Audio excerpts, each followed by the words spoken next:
Nous sommes au printemps 1918. La Révolution a forcé la Russie à se retirer du conflit. 500 000 soldats allemands quittent donc le front Est et pendant une courte période, les Allemands sont plus nombreux que les Alliés sur le front Ouest. L'Allemagne tient là une occasion de gagner la guerre. Nous devons frapper au plus vite, avant que les Américains n'envoient un grand nombre d'hommes pour renforcer leurs rangs. Nous devons impérativement vaincre les Britanniques.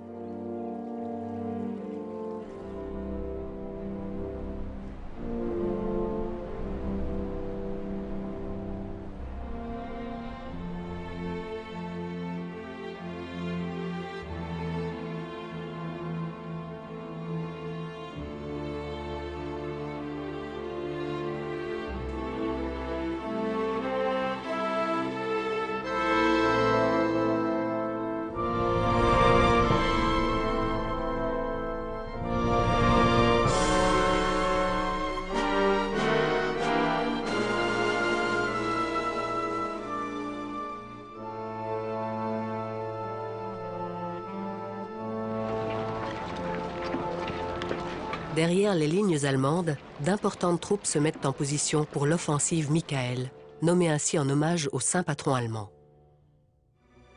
Les routes étaient noires de soldats marchant d'un pas décidé, et portant sur leurs épaules un nombre incalculable de fusils.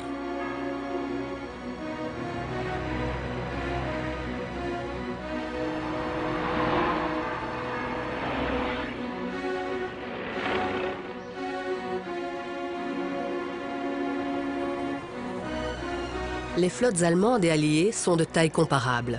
Mais les Allemands ont pour eux une légende vivante, le baron Manfred von Richthofen. Un train spécialement affrété les a transportés, lui et ses hommes. Leurs avions aux couleurs vives et leur comportement loufoque leur valent le surnom de Baron Rouge et son cirque volant.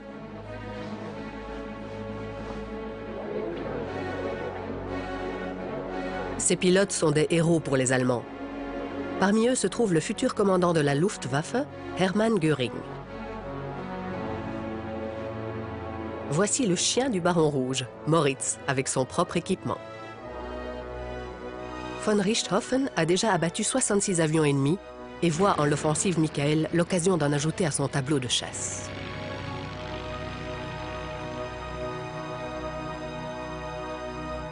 Les Alliés savent que les Allemands vont attaquer, mais ils ne savent pas où.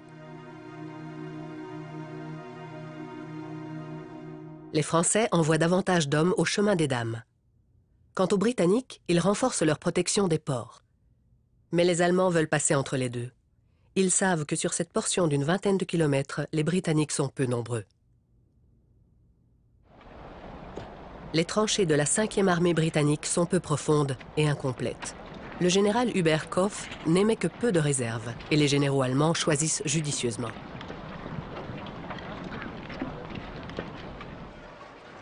Paul von Hindenburg et Erich Ludendorff tiennent entre leurs mains les espoirs du pays. Considérés comme des demi-dieux grâce à leurs exploits passés, ces deux hommes ont des caractères très complémentaires. Tel un rocher, Hindenburg est stoïque et inébranlable, tandis que Ludendorff, le cerveau, est nerveux et erratique. Leur plan consiste en un bombardement court et intensif afin de sonner les Britanniques, suivi d'une attaque éclair de l'infanterie. Depuis 1915, ils ont évolué. C'est désormais un corps d'élite.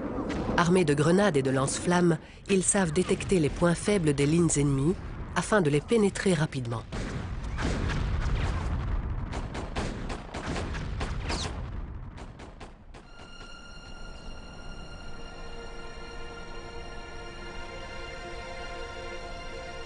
Ludendorff fixe la date de l'offensive au 21 mars 1918.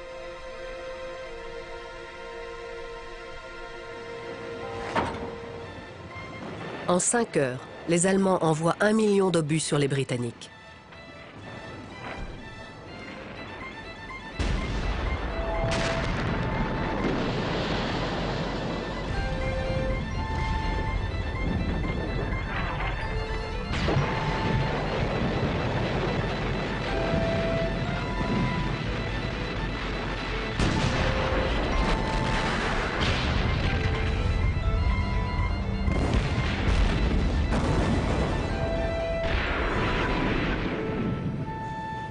Juste avant la fin des bombardements, Major Scherer, qui commandait le bataillon, s'est mis à chanter « Deutschland über alles ». Et nous l'avons tous suivi. C'était la première fois que nous chantions l'hymne national depuis l'automne 1914.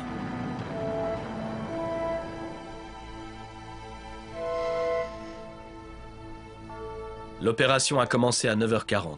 Les unes après les autres, nos divisions s'élancent sur cet immense no man's land recouvert de débris et de fils barbelés, jusqu'à rejoindre la première tranchée ennemie. Nous plantons enfin nos baïonnettes dans leur corps.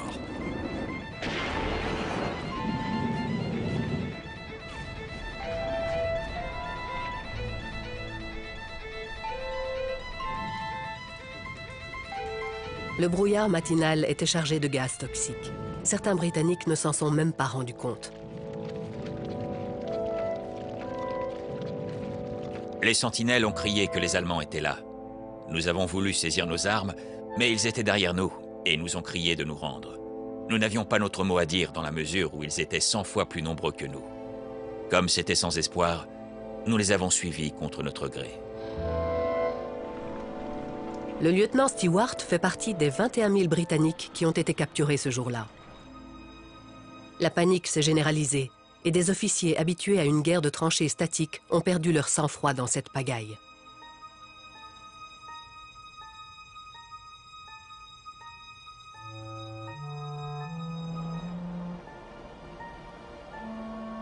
Dès que la communication avec les autres brigades a été rompue, beaucoup de décisionnaires se sont trouvés tétanisés.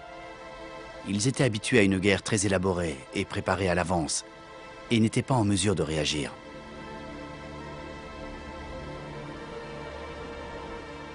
Le général Koff ordonne à ce qu'il restait de la 5e armée de battre en retraite. On entendait qu'il y avait un grand nombre de Boches qui marchaient sur la route. Le bruit sourd et régulier de leurs pas nous laissait voir toute l'armée allemande en train de marcher dans notre direction.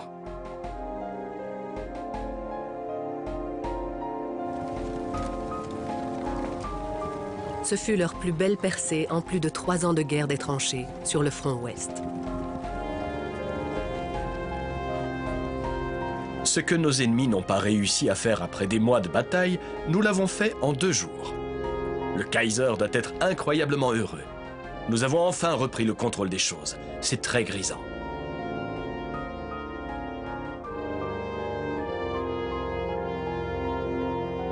Démoralisée, l'armée britannique doit battre en retraite en 1916 et déserter un territoire pour lequel tant de sang a coulé. C'est terrible de se dire que les plaines où nous étions il y a 2 ans ont été récupérées par l'ennemi, ainsi que les tombes de beaucoup de nos hommes.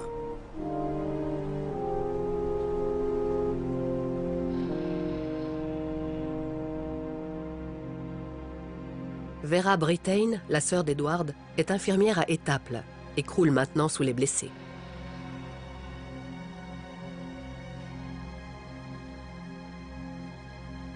Nous ne sommes qu'une poignée.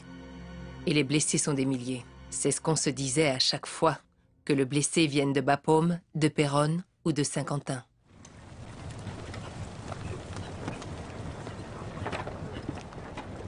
Jour après jour, tandis que les réfugiés s'enfuyaient vers Étaples, les rumeurs nous rapportaient une nouvelle conquête de l'ennemi.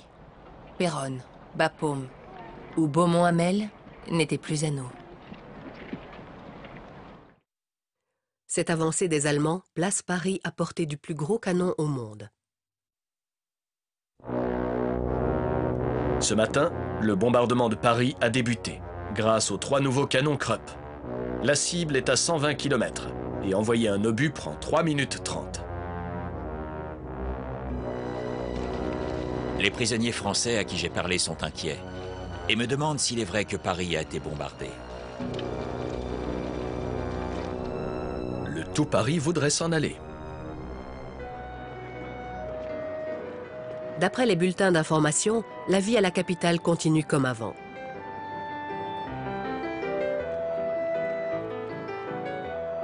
Mais loin des caméras, les Parisiens font leurs valises.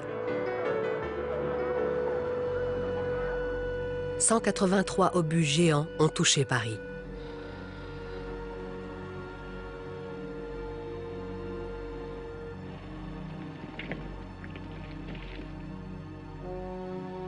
La bataille se passe bien. Les ennemis battent en retraite. Pourtant, ils combattent férocement et essuient de lourdes pertes. C'est une offensive très fructueuse, avec un butin impressionnant. Plus de 3000 prisonniers, 60 canons et 200 mitraillettes. J'ai reçu un télégramme où le prince Guillaume de Prusse nous complimentait, mon armée et moi. Ce soir, Sa Majesté le Kaiser est retourné à Avesnes afin d'y annoncer notre succès. Lorsque le train est arrivé en gare, il s'est écrié « Nous avons gagné la bataille. Les Anglais ont subi une cuisante défaite. »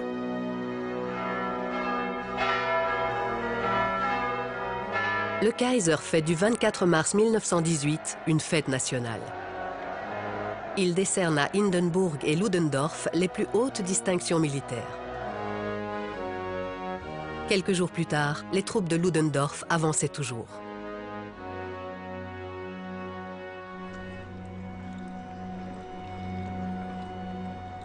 Certains Britanniques se mirent à envisager l'impensable.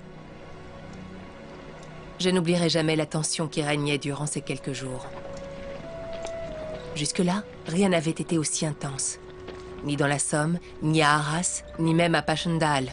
Pour la première fois, nous envisagions tous secrètement la terrible éventualité de perdre la guerre.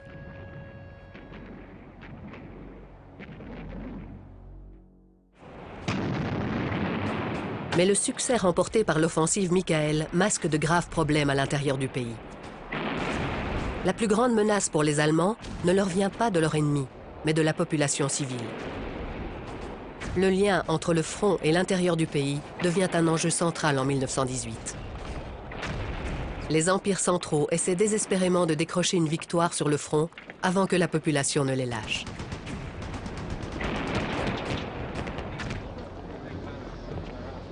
Certains signes montrent que le métal se fait rare. Dans les petites villes, comme ici, une triste cérémonie a eu lieu. La cloche de l'église, qui a rythmé la vie des gens depuis le berceau jusqu'à la tombe depuis 300 ans, a été réquisitionnée. Les habitants lui ont organisé des funérailles. La cloche a été recouverte de couronnes de fleurs. Puis ils l'ont remise aux autorités militaires en pleurant et en protestant.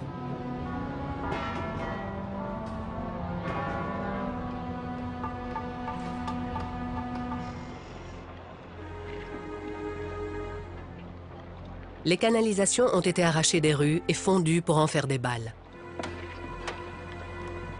La guerre monopolise les ressources vitales de l'Allemagne et de l'Autriche-Hongrie. Et les gens y sont de plus en plus opposés. Ils veulent que les choses changent et que revienne la paix et la démocratie.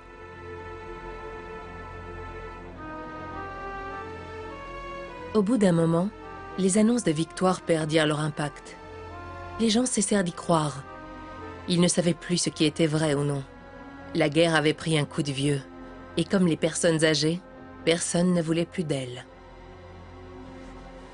Il fallait que la paix revienne rapidement. Quelque chose de dangereux s'installait dans l'esprit des gens. Quelque chose qui ressemblait à une envie de rébellion. Des idées dangereuses venaient de Russie.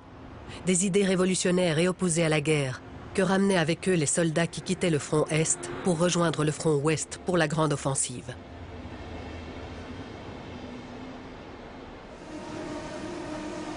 Ces idées circulaient dans les gares et avaient pour terreau le pessimisme qui régnait au front. Dominique Rickert est l'un de ces hommes qui a dû passer de l'Est à l'Ouest. On nous a envoyés au front. Une fois de plus, nous étions face à la perspective réjouissante d'une mort héroïque pour notre pays. Nous sommes allés en Prusse orientale, en Prusse occidentale et à Brandebourg. Nous sommes passés d'un train à l'autre et tous étaient bourrés de soldats et d'armements qu'on transportait de la Russie vers l'Ouest. Lorsque nous saluions des fermiers, ils nous répondaient en passant leurs doigts sous leur gorge pour montrer qu'ils nous auraient bien coupé la tête. À partir de 1917, les lettres des soldats à leurs familles ont une tonalité de plus en plus défaitiste. Mon cher Fritz, le travail est dur et ne s'amenuise pas. Nous le ferions volontiers si seulement cette maudite guerre prenait fin. Demain, cela fera 2 ans que mon frère a été tué. Combien d'hommes sont tombés ces dernières années? Rien que dans notre village, nous en avons perdu 33. Pourtant, la fin se fait toujours attendre. En censurant le courrier, les empires centraux se rendent compte de l'importance de la propagation des idées pacifiques dans la société. Le désir que peuvent naturellement avoir les soldats de retrouver leur vie d'avant est nocif pour leur détermination. Plus ce genre d'état d'esprit pèse sur une armée, plus elle a besoin de fondations et de croyances solides. Ludendorff fait de la propagande pour remonter le moral des troupes. Désormais, son autorité s'étend aussi bien aux militaires qu'aux civils. En juillet 1917, il lance un programme d'instruction patriotique afin de restaurer le moral des troupes en leur pays. L'un des principaux acteurs de cette propagande est le major Walter Nicolai. Une victoire allemande est non seulement possible, mais nécessaire. C'est le seul moyen d'obtenir la paix qui récompenserait nos sacrifices. Il ne doit plus subsister le moindre doute en la victoire des Allemands.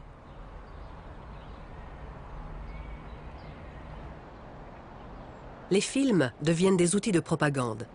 Un énorme studio baptisé UFA est secrètement créé par l'armée afin de produire des films qui encourageront à l'effort de guerre.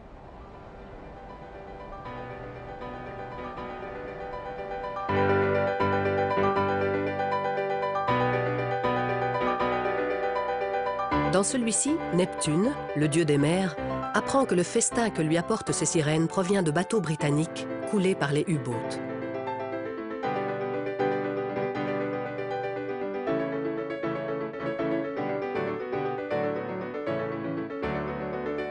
Puis il va à Berlin pour encourager la population à acheter des obligations de guerre.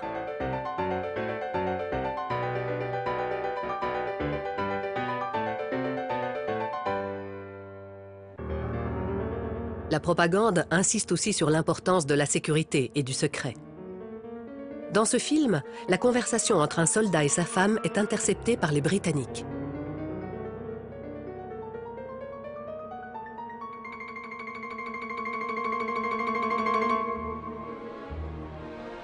Ludendorff recrute des femmes allemandes pour espionner leurs voisins et signaler les défaitistes.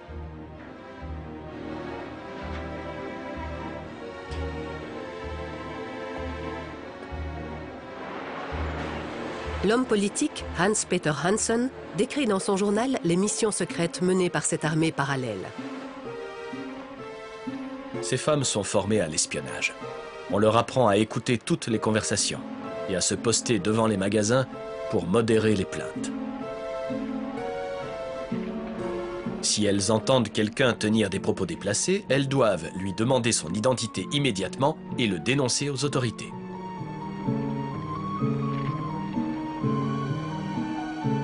En ces temps liberticides, les hommes politiques se montrent de plus en plus radicaux. En juillet 1917, le Parlement allemand, le Reichstag, fait passer une résolution pour négocier la paix avec les Alliés. Mais Hindenburg et Ludendorff saluent alors la création du Parti de la patrie allemande visant à réunifier la nation.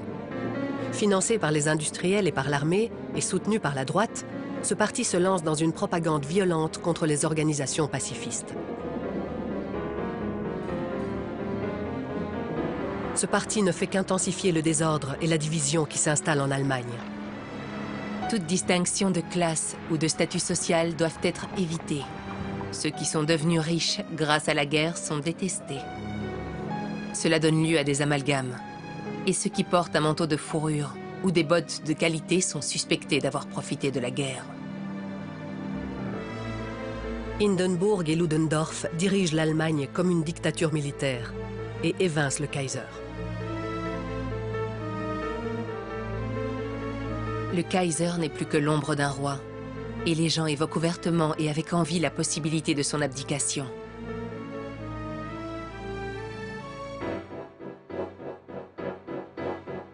En janvier 1918, la frustration, la faim et le mécontentement du peuple allemand poussent 400 000 personnes à descendre dans la rue.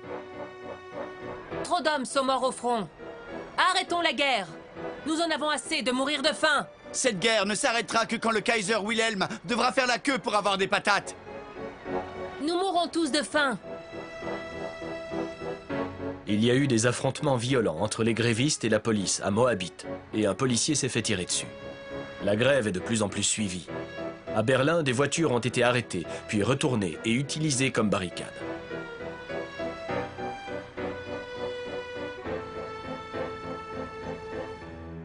Kurt Eisner, un leader communiste, s'adresse alors à la foule. Mes camarades, le combat commence. Depuis 3 ans et demi, nous avons accepté les mensonges et sommes devenus complices de ce terrible massacre. Si nous baissons les bras maintenant, l'oppression repartira de plus belle et vos vies seront sacrifiées pour satisfaire les intérêts financiers et militaires de quelques-uns. Mais si nous résistons, nous serons victorieux.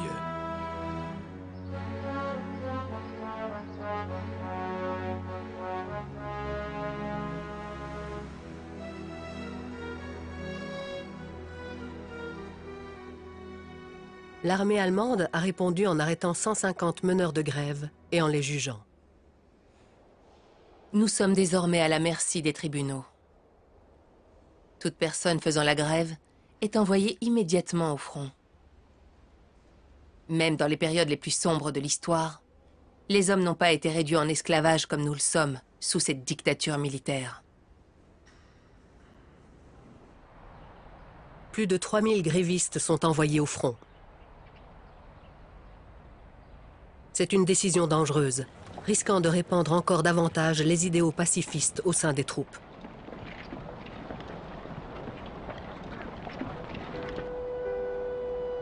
On nous a ordonné d'assister à l'enterrement du capitaine de la cavalerie, dans un cimetière militaire où des milliers de victimes du militarisme européen étaient déjà enterrées. Bien entendu, il y eut un discours, et les mots qui revenaient le plus étaient « mère patrie »,« mort héroïque » ou encore « honneur ». En réalité, ce ne sont que des mensonges. Les seuls qui meurent pour la mère patrie, ce sont les soldats du bas de l'échelle. Tous les gradés sont payés et meurent donc pour l'argent.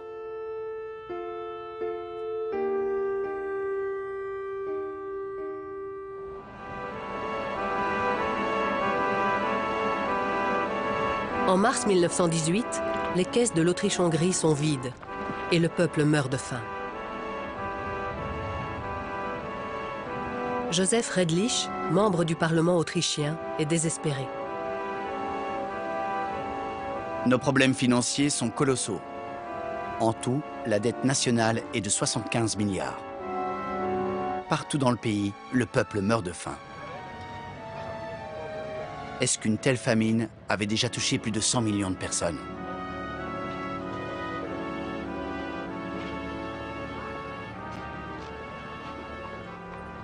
L'empereur François-Joseph est mort en 1916. Son successeur, le Kaiser Karl, a libéré les mœurs en Autriche. Sa femme, Zita, est française et déteste l'Allemagne. En 1917, il a entamé des négociations secrètes avec la France. L'Allemagne se sent trahie, mais l'Autriche commence à perdre pied sur le front italien, ce qui les empêche de tourner le dos à l'Allemagne.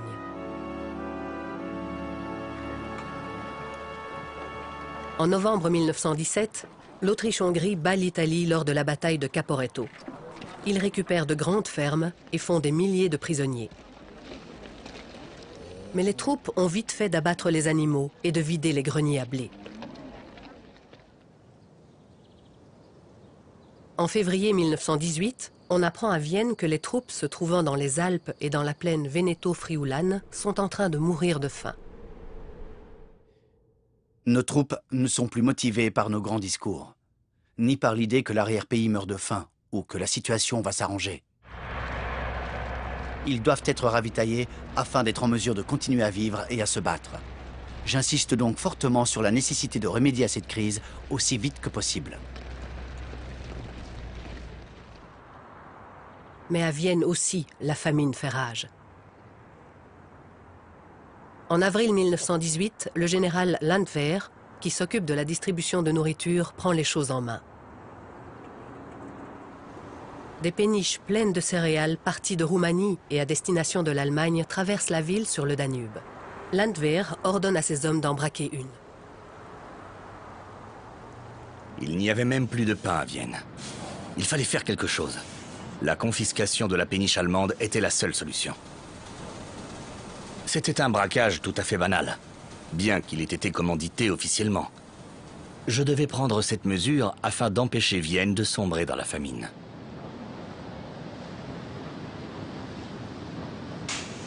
Ludendorff est tellement furieux qu'il pense déclarer la guerre à l'Autriche. Mais les choses tournent mal avec un autre allié de l'Allemagne, l'Empire ottoman. L'Allemagne a besoin que la Turquie stoppe l'avancée des Britanniques au Moyen-Orient. Mais après 600 ans, l'Empire ottoman commence à vaciller et l'Empire britannique se frotte les mains.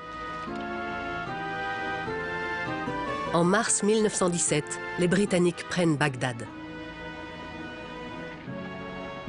Puis en décembre, ils arrivent à Jérusalem. La perte de ces deux villes est un coup dur pour l'autorité ottomane au Moyen-Orient.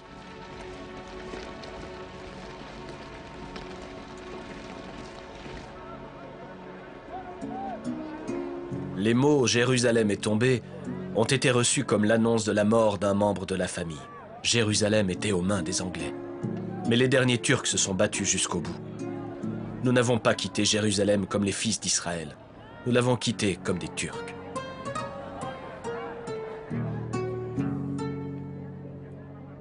À travers le mont des Oliviers, les ombres au coucher du soleil grandissent et grossissent, telle une tombe prête à avaler tout l'Empire ottoman.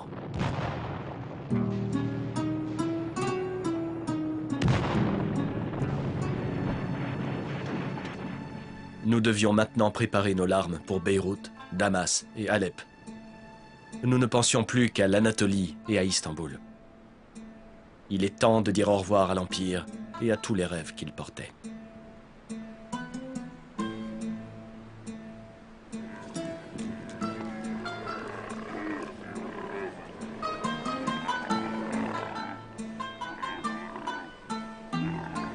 L'armée britannique avait tout. Ils avaient construit des routes et même des canalisations pour offrir de l'eau à leurs troupes. Nous n'avions plus d'eau potable. Une flasque d'eau claire se vendait 1 pièce d'or côté turc.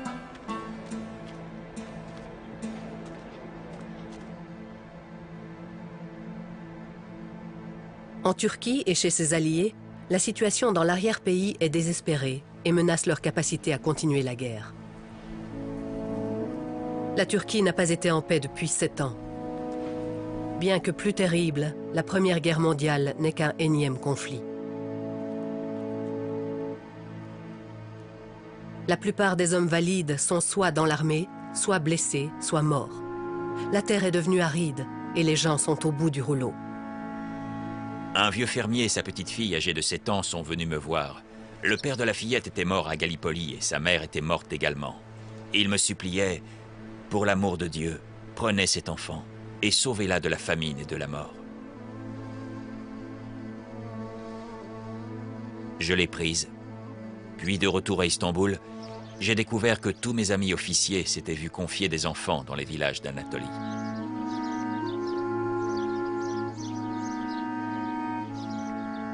Le général Mustafa Kemal, qui sera un jour à la tête de la Turquie, déclare que tous les ingrédients d'un désastre national sont réunis. Il n'y a pas de lien entre le gouvernement et le peuple. Désormais, le peuple est composé de femmes, d'enfants et d'infirmes. Quant au gouvernement, c'est à cause de lui s'ils sont de manière répétée exposés à la faim et à la mort. Chaque nouvelle décision du gouvernement accroît la haine que le peuple ressent pour lui.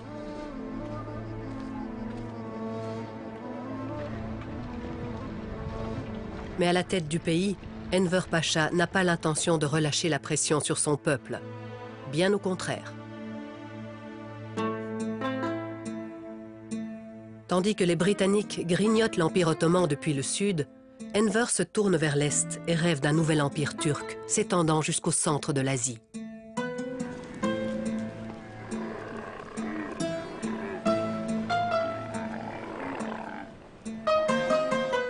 Notre destin nous force à quitter le sud pour nous rendre à l'est, où notre sang, Nos racines, notre langue et surtout notre futur se trouvent. Ludendorff a lui aussi des plans, mais ils ne tiennent pas compte de l'état alarmant de l'armée turque. En mai 1918, il a l'idée folle de demander à Enver de frapper au cœur de l'Empire britannique. Même si nous sommes victorieux en France, rien ne garantit que nous puissions pousser les Anglais à signer un traité de paix qui soit acceptable pour nous si nous ne menaçons pas leur point faible, l'Inde.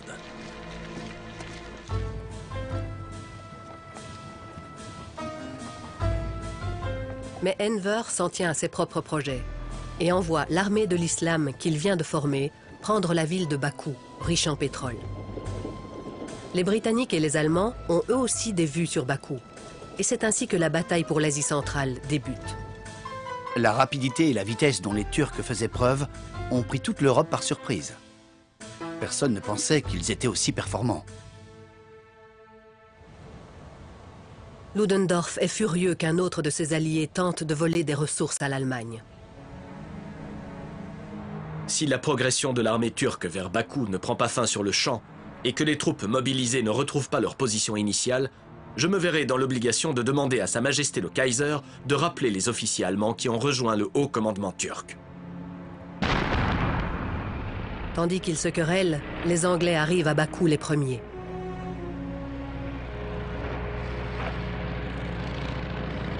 Les commandants turcs, comme Vesihi Bey, déplorent le coup pour la Turquie de son alliance avec l'Allemagne.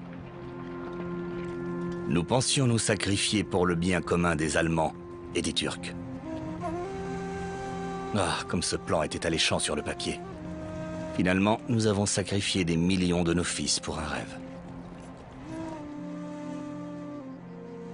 J'ai vu une femme demander à tous ceux qu'elle croisait « Auriez-vous vu Ahmed ?» Mais quel Ahmed? Il y a des centaines de milliers d'Ahmed. « Il est parti par là », disait-elle. « Par là? Vers le canal de Suez? Vers Sarikamish ou vers Bagdad? Est-ce que votre Ahmed a été englouti par la glace, par le sable ou mordu par des scorpions? Non, aucun de nous n'a vu Ahmed. Mais lui a dû voir l'enfer. Si seulement nous pouvions expliquer à cette mère ce que nous avons gagné en retour, afin qu'elle soit fière. Mais nous avons perdu Ahmed lors d'un pari.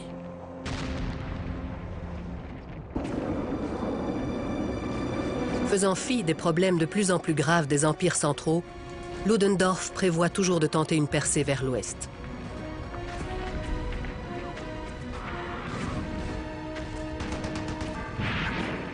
Nous avançons dans cet enfer sans s'arrêter jour et nuit. Nous laissons nos affaires juste derrière nous et pourtant aucun de nous n'espère les revoir un jour. Si les rations de nourriture nous arrivent en pleine nuit, nous sommes déjà bien contents. Maintenant, nous avançons à travers des cratères et des tranchées. Nous passons près de canons volés à l'ennemi, de tas d'ordures et de dépôts de vêtements. Nos voitures ne peuvent être équipées que des meilleurs pneus anglais. Nous ne fumons que des cigarettes anglaises et même le cirage que nous utilisons pour nos bottes est anglais. Toutes ces choses étaient inimaginables pour nous il y a quelque temps.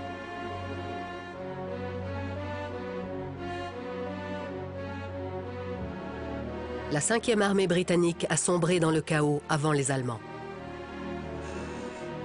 La 18e armée de von Hutier a de l'avance sur eux.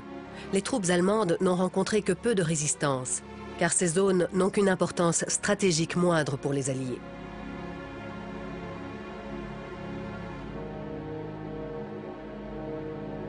Plutôt que de faire ralentir von Hutier et d'ordonner à son armée de s'attaquer à des places fortes, Ludendorff lui remet des médailles et lui envoie des renforts.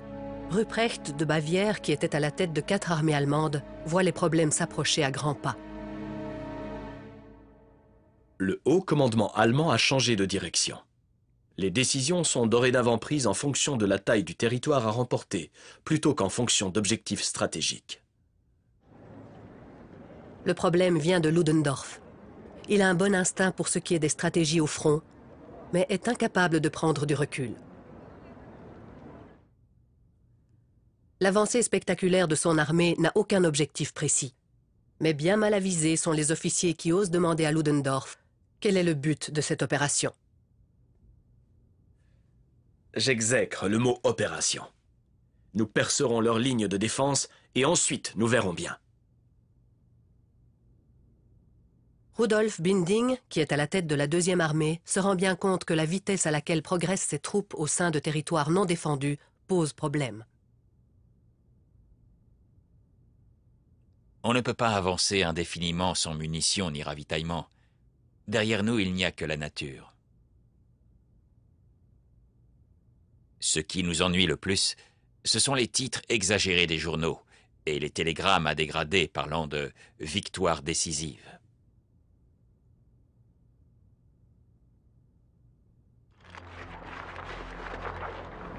L'avancée des troupes allemandes est telle qu'il devient impossible de les ravitailler.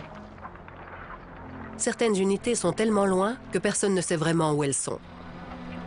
Les Allemands n'ont pas assez de chevaux pour tirer les chariots, ni de foin pour les nourrir. Le soleil assèche la terre jusqu'à en faire de la poussière. Je ne sais pas comment nous allons survivre. Nous n'avons même plus d'avoine. Si la récolte est mauvaise, nous pourrons envoyer les chevaux à l'abattoir.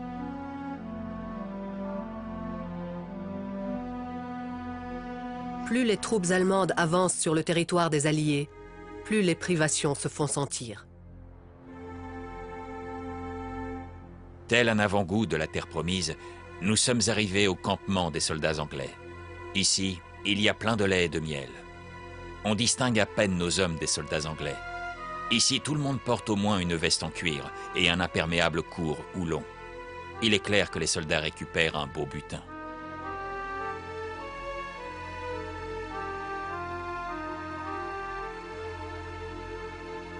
Le 23 mars, Ludendorff s'invente soudain un objectif concret, la ville d'Amiens.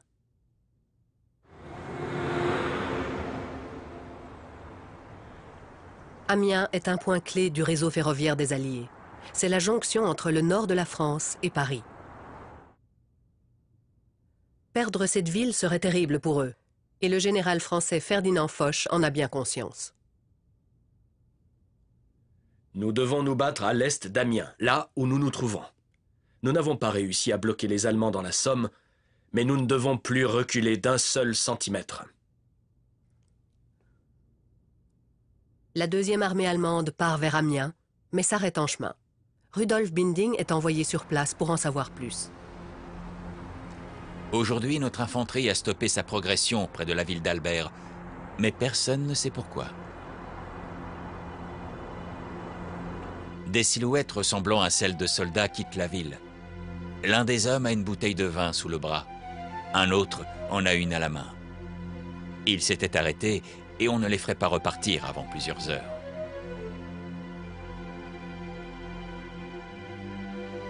Les Allemands viennent de trouver une ville pleine d'alcool et de nourriture, comme ils n'en ont pas vu depuis des années.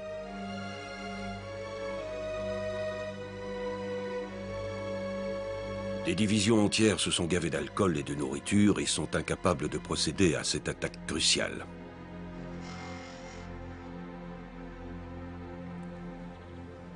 La deuxième armée perd un temps précieux, et ce, au mauvais moment. Le 4 avril, une coalition d'Australiens et de Britanniques stoppe la progression des Allemands.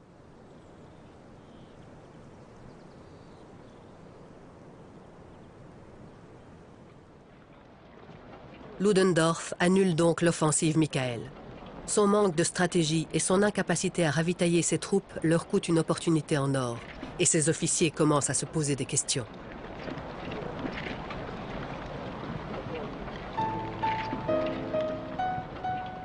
Ludendorff a perdu son sang-froid. Quelle sera l'issue de cette guerre? Les Anglais restent invaincus.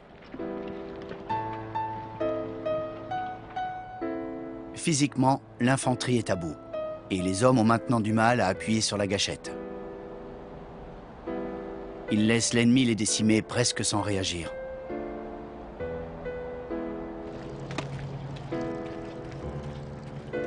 Le 21 avril, le plus grand héros allemand, le baron von Richthofen, est abattu derrière les lignes ennemies, quelque temps après avoir fait sa 80e victime. Les Alliés l'enterrent avec les honneurs militaires, et un avion survole son quartier général et laisse tomber une photographie de sa tombe.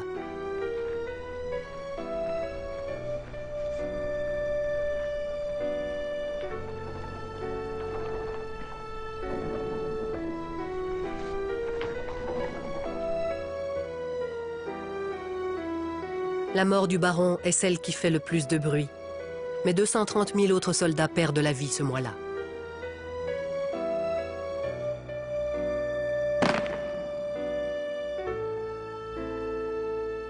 L'Allemagne, qui n'a pas su exploiter le retrait de la Russie, commence à manquer d'hommes.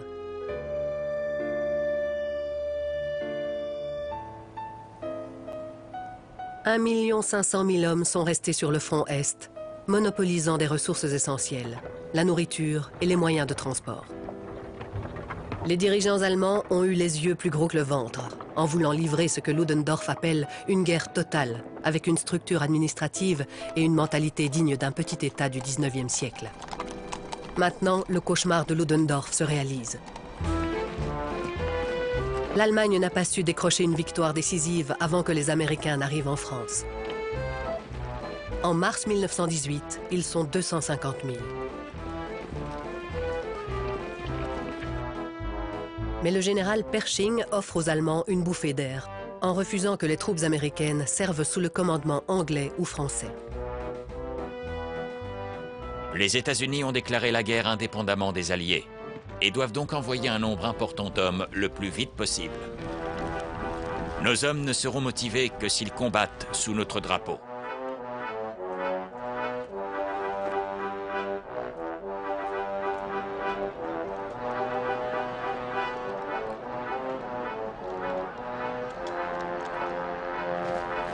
Pershing était obstiné et stupide. Il s'accrochait à l'idée d'une armée américaine fonctionnant à part. C'était ridicule.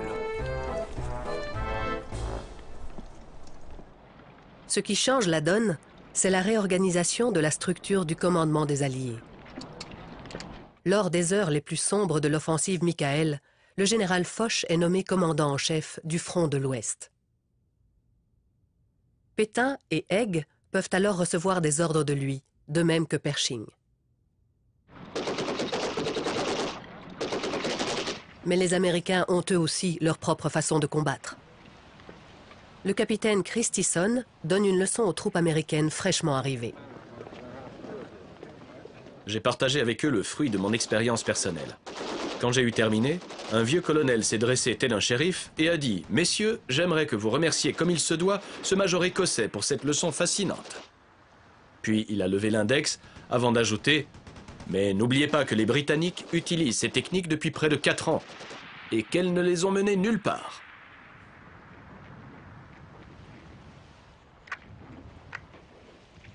Les Américains ont hâte de se battre.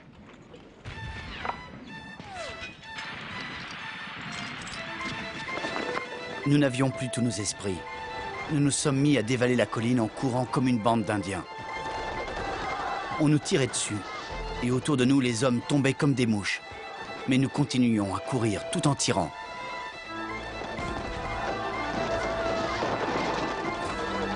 Nous lancions des grenades comme si c'était des balles de baseball.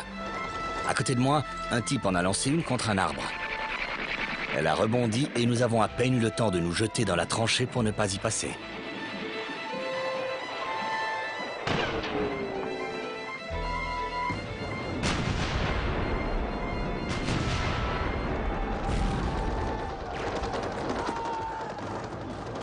En refusant d'apprendre des alliés, les Américains se mettent à combattre en 1918 comme on le faisait en 1914, en chargeant à travers des zones à découvert, sans équipement et la puissance de feu nécessaire.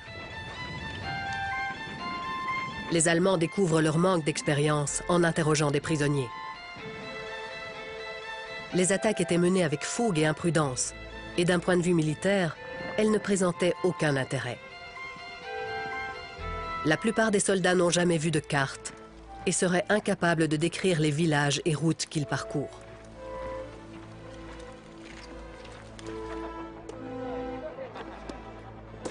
Les Américains ont beaucoup à apprendre, mais leur présence remonte le moral des Alliés. Ils étaient plus grands que la plupart des hommes. Leur grande silhouette contrastait beaucoup avec nos recrues chétifs. Je voulais voir les Américains entrer en guerre. Ils étaient magnifiques. On aurait dit des demi-dieux, tant ils étaient impeccables dans leurs uniformes. Surtout en comparaison aux hommes fatigués et affamés de l'armée britannique. Nos sauveurs étaient enfin arrivés. Lorsque j'ai compris que nous n'avions pas perdu, je me suis mise à pleurer.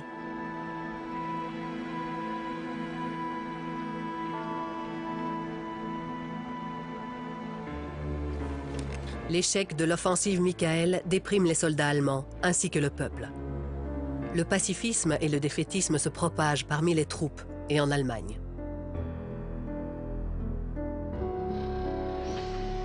Les véhicules militaires, les lanternes et les fenêtres de la gare ont été cassés par des jets de pierre. Juchés sur des wagons, des troupes coupaient les câbles téléphoniques. Dans d'autres trains, les freins ont été sabotés et il n'est plus possible de s'arrêter au feu rouge ou en gare. De plus, certains wagons ont été détachés.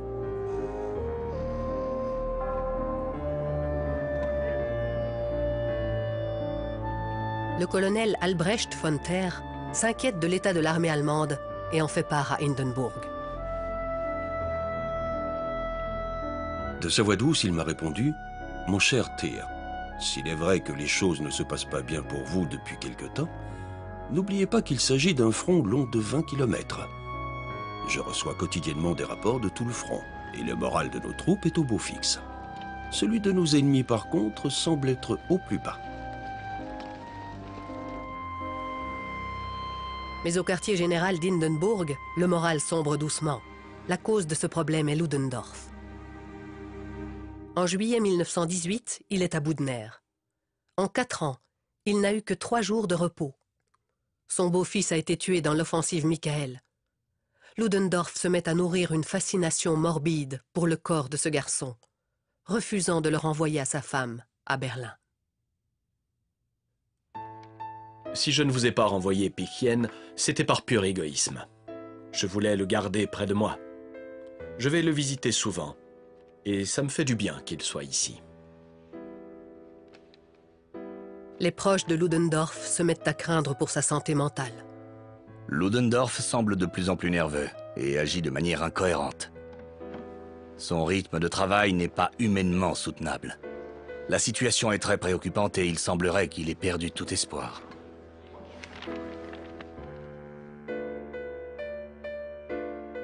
Durant le mois de juin, les Allemands s'affaiblissent, tandis que les Alliés deviennent de plus en plus forts. Le 15 juillet, Ludendorff lance la dernière offensive allemande de la Première Guerre mondiale. J'ai vécu le jour le plus sombre de toute cette guerre. Les Français nous ont attirés dans un champ plein de câbles rouillés et de fils barbelés. Nous n'avons réussi à avancer que de 3 kilomètres. Tout se passait mal.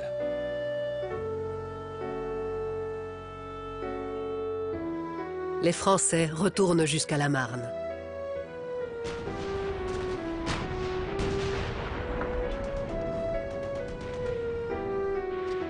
Leur contre-offensive a été terrible pour l'armée allemande.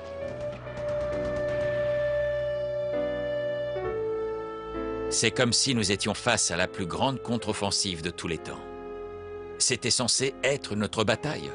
Jamais aucun d'entre nous n'aurait pu imaginer que ça se passerait ainsi.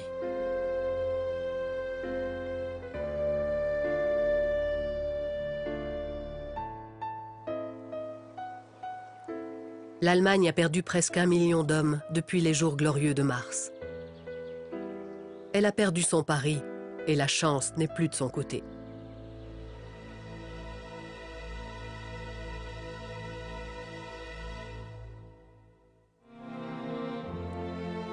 Dans le prochain épisode de la Première Guerre mondiale, nous découvrirons l'étrange dénouement de la guerre, ainsi que l'amertume laissée par le traité de Versailles, et nous nous pencherons sur les conséquences de toutes ces pertes humaines.